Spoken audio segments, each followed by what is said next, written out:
Today's show, we look into one program's interactive performance task. We also look into the new edition of campuses and the effects of the CTE budget. And finally, we look into a league that is changing the game of baseball. These stories and more on this edition of Hilltop News.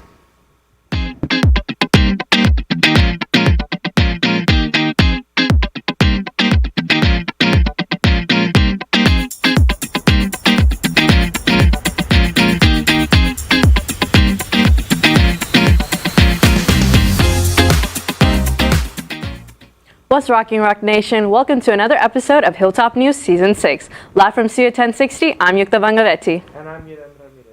We have a great show in store for y'all today, starting with Yurem catching up on everything going around the Hill. Yurem? Thank you, Yuktha.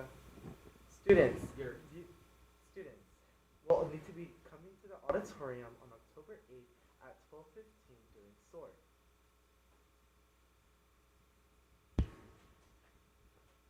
All underclassmen will be taking the PSAT, so make sure you attend. Seniors, October 13th through the 19th, applying to Texas universities or colleges is free, so don't forget to take advantage of this amazing opportunity. Mu Alpha Theta is holding mock ACT this Saturday in the LG. Sign up to go to our Instagram to scan the QR code. After losing access to their crime scene room, the forensic science class is taking a creative approach using miniature dollhouses to create crime scene replicas. Samhita Bapanapalli looked into how one group is conducting their investigation. The forensic science class is taking a hands-on approach to their investigation by building crime scene dollhouses. Groups of 4 will work together to create scenarios for others to solve. It was 2 sisters. She went upstairs, killed the other sister because she was on drugs, and so she killed the girl with a, I think it was a knife, from what I remember. She killed her with a knife, and then felt bad, whatever. So we have a dead body covered in a blanket, and then she killed her, didn't know what to do, and jumped over the railing into the pool, and then ended up drowning because of the impact. In the past, forensics had a crime scene room where students could experience real-life investigations, but due to Rock Hill's major growth, the space is now used for dual credit classes, prompting Dr. Balu to explore new methods for interactive analysis. I found this one forensic science teacher, she was having them do miniature dollhouses. So I was like, okay, now that's a cool idea. So then I went to Amazon, and so I just started looking up DIY dollhouses. So I found these little sticker dollhouses, and so far they have been working well. Despite the changes, students are applying what they learn in class, including techniques like the 7 S's, to analyze and solve complex cases. What we learned in this project is basically us experimenting with these different strategies and applying them to a scenario that someone else created to trying to figure out what happened at a scene of a crime. After analyzing the data, students will gather all the information and organize their research. For Hilltop News, I'm Samantha Bapanopoulos. Students will continue their dollhouse investigation until October 7th, where each group will present and reveal their findings to the class.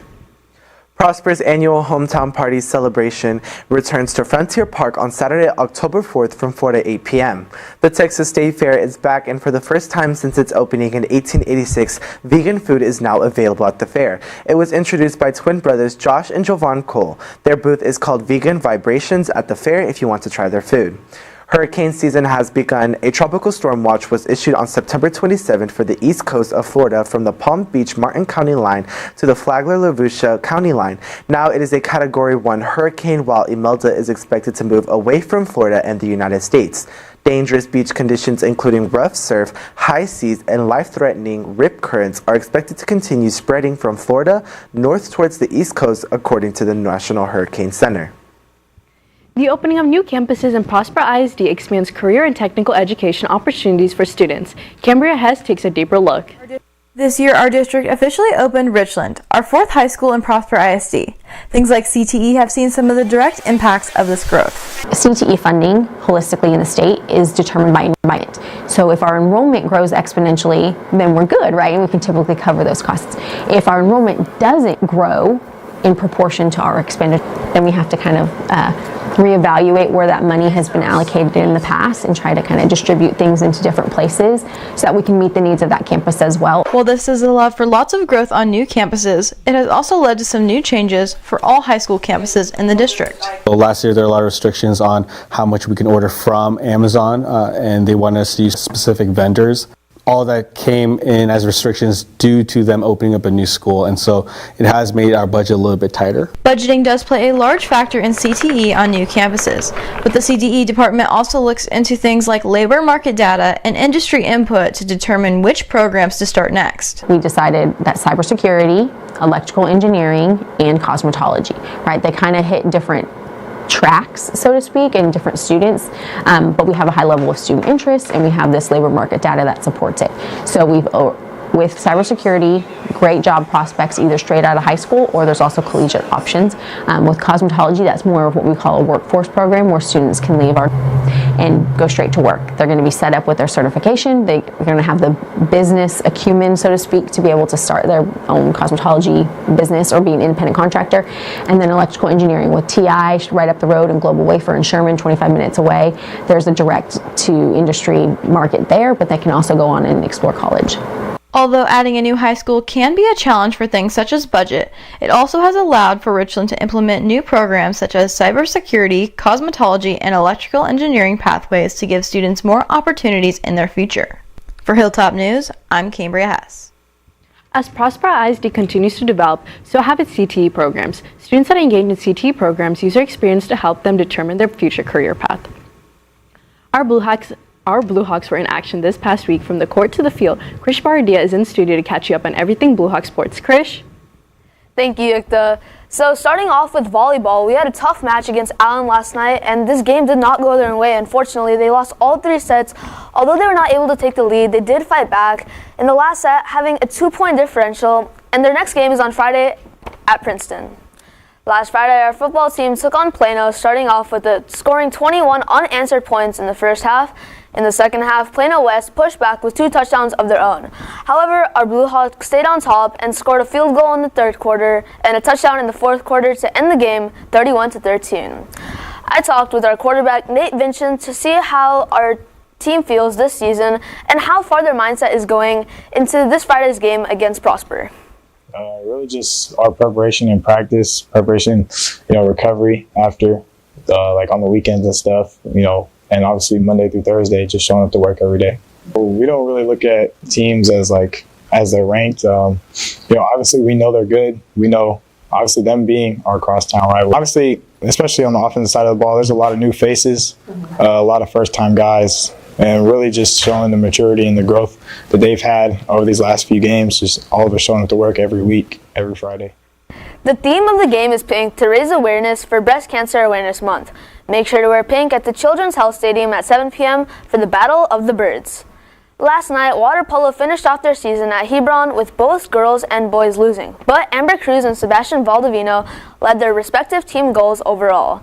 The boys ended with a 2-16 record, and the girls ended with a 3-14 record.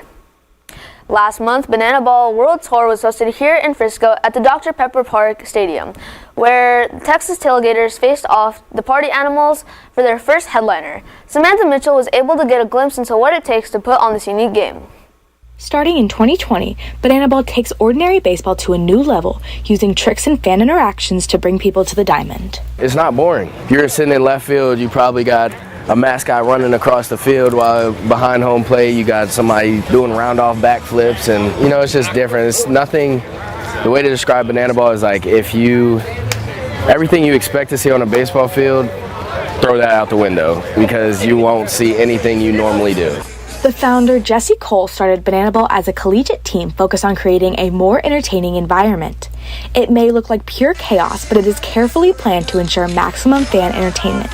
In Banana Ball, we're able to script a couple of the entertainment pieces, such as walk-ups. We know that whoever is in the starting lineup is going to get about 3 or 4 at-bats. So we want to kind of space it out, make sure that there isn't entertainment pieces right on top of each other, but also making sure that throughout the 9 innings, there's a lot of entertainment, so the fans are constantly engaged. Through their tricks and triumphs, these athletes are able to bring baseball into a new light, allowing people of all ages to enjoy. My role specifically, I feel like I have a hand in helping build fans in a kind of roundabout way.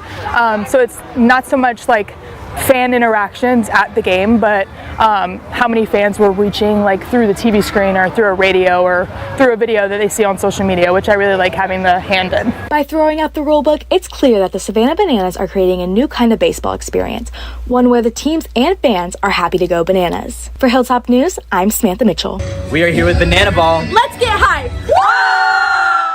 Banana Ball is planning on creating 2 new teams starting in the 2026 season, making 6 total in the league. That's all for Hard Blue Hawk Sports. I'm Krish Bharadiya. Now back to the desk. Well, that's all we have for today's show. For Hilltop News, I'm Yuktha Vangaveti. And I'm Yurem Ramirez. Keep rocking, Blue Hawks.